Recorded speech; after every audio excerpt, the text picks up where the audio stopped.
depuis 15 jours, rien ne bouge, rien ne bouge, rien ne bouge. Donc aujourd'hui, j'ai décidé de pousser vraiment un coup de gueule parce que suite à ces décisions de la Poste, il y a un certain nombre de nos concitoyens qui sont en grande difficulté.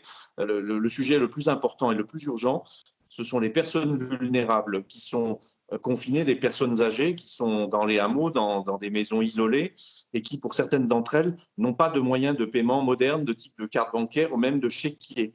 J'ai testé pour vous, avec des personnes âgées, les moyens de substitution qu'on m'a proposés. Alors tout d'abord, vous vous présentez devant le bureau de poste à Martigny, vous avez une affiche qui vous indique en raison de la fermeture des établissements scolaires, nous ne sommes pas en mesure d'assurer un fonctionnement normal du bureau vis-à-vis de nos équipes de personnel et on vous donne les coordonnées du site internet de la Poste. Vous pensez effectivement que les grands-pères qui ont 80 ans, ils vont se connecter sur le site www.laposte.fr ou labanquepostale.fr. Donc, c'est totalement inadapté et incohérent. Ensuite, on m'a proposé le numéro unique. Alors, je vous conseille le numéro unique. J'ai testé moi-même avec une personne de 85 ans. Donc, le 36-31. Alors, faites le numéro unique. Vous allez voir, tapez 1, tapez 2, tapez 3, tapez 9. Refaites le 38, je ne sais quoi. Et au bout d'une demi-heure, vous avez la personne âgée qui vous rappelle, complètement paniquée, et qui vous dit, mais je ne sais plus quoi faire. Donc, c'est totalement inadapté. Ensuite, on m'a proposé de mettre un papier sur la boîte aux lettres pour indiquer au facteur que la personne âgée en difficulté avait des besoins. Sauf qu'aujourd'hui, le facteur, il ne va pas passer devant votre boîte aux lettres tous les jours. Et comme en plus la Poste a eu l'idée lumineuse de réduire ses tournées et de les concentrer sur 3 jours, le mercredi, le jeudi et le vendredi. Si vous avez un besoin le samedi ou le lundi, eh bien, vous n'avez pas de facteur qui passe avant plusieurs jours.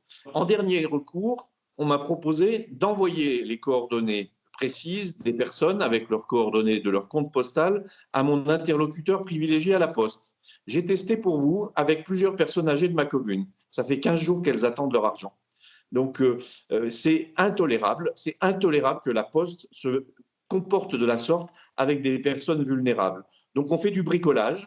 On travaille avec les commerçants qui font crédit. Nous-mêmes, en tant qu'élus, on dépanne, on donne de l'argent à des personnes qui sont dans le besoin. Mais ce n'est pas tenable dans la durée. Au niveau de la mairie, on a mis en place un service d'écoute avec mes adjointes. Nous avons une vingtaine de personnes âgées sur la commune que nous appelons plusieurs fois par semaine. On a mis en place un service de portage de courses, de portage de médicaments. Moi, ce que je demande, c'est qu'il y ait un service minimum avec une présence humaine qui permette d'assurer les urgences plusieurs jours par semaine sur le territoire. Et je demande à ce qu'il y ait une attention particulière pour les personnes vulnérables pour qu'on puisse trouver un dispositif simple, efficace, qui permette aux gens qui sont à leur domicile, qui sont confinés, aux personnes âgées qui ne peuvent pas se déplacer, de pouvoir, grâce au réseau des facteurs, bénéficier d'un minimum d'argent en dépannage pour leurs dépenses quotidiennes. Voilà.